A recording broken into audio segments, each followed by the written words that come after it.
Hey guys, Jay with Effective Fitness. Here with Rick. He's also a black belt in a cop up in Western New York. Today we're going to talk about breaking the subject down when they're on all fours. We saw this occur in a couple videos lately. We want to talk about things that we can get them broken down. So if I have Rick and he's on all fours, or maybe the takedown occurred and we're fighting he's on all fours, if he's trying to stand back up, he has to have a couple things he wants to do. He's got to bring an arm up with him, his head's got to come up, and his knees got to come up. So there's two ways I like to stop this and then break it down. First and foremost is I can run a staple on his leg.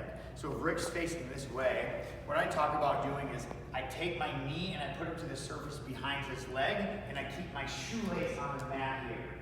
Now for Rick to stand up, it's hard, okay, it's hard.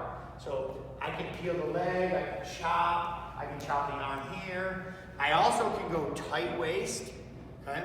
The thing I like about the tight waist is if I go tight waist across the hoodie or the waistline, that's primarily where someone's gonna have a weapon, okay? So I can go tight waist, I have my staple in here, tight waist, I'm gonna collect the shoe, I'm gonna start to break him down and pinch the knee, and now I have him down in control here, and from here, I just like to come up into my knee on top position, okay? Working to control that near side arm. Again, some of our takedowns are guys that they get to their knees and they wanna come up. Okay, he's starting to come up, he's got to bring his knees off the mat to get up here. So as he's going back down, as soon as we're here, I like to drive my knee, okay, in between his legs. My shoelace touches the ground.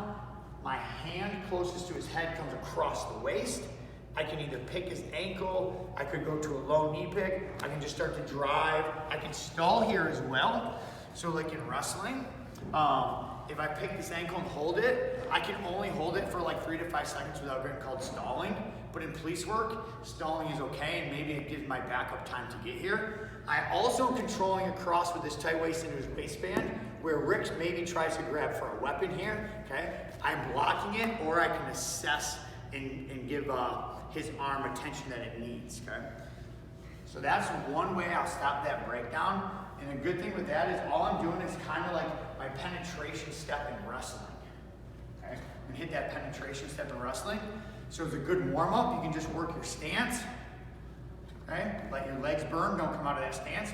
And then I can work that penetration step. Okay, my knee goes down, my foot steps, and I can drive.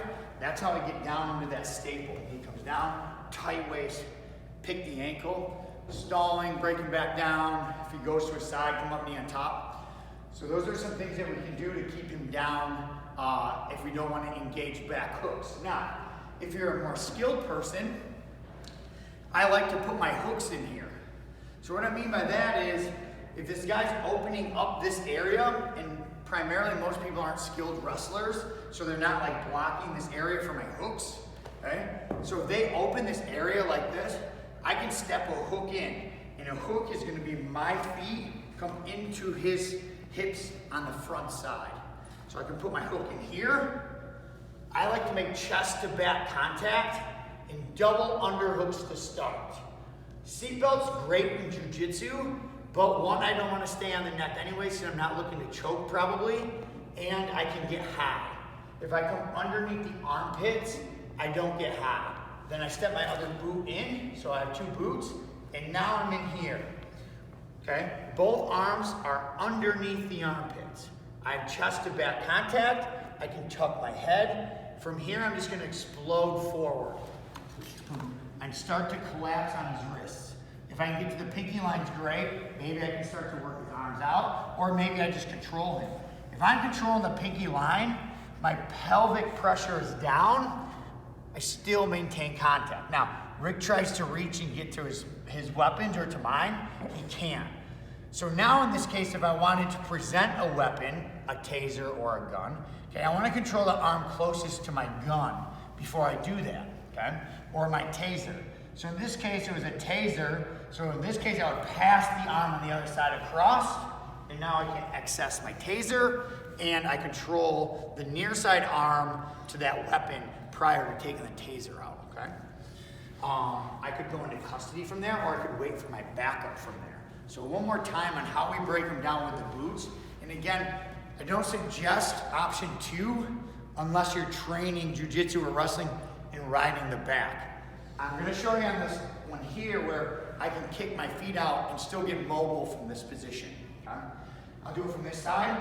He comes in here, he starts to get up. I throw my boot in, double underhook, stretch him out. I'm gonna try to collapse on a wrist. Okay? If I wanna go to my gun, then I would take this wrist, either pull it back and control it, or attempt to pass it across. Now I can get my gun out and he can't get to my gun. Keep that pelvic pressure down, and I'm in there. Now, if I'm fighting here and his partner comes or his buddy comes and I need to get out and get mobile again, both of my feet just kick out, and I come right back to my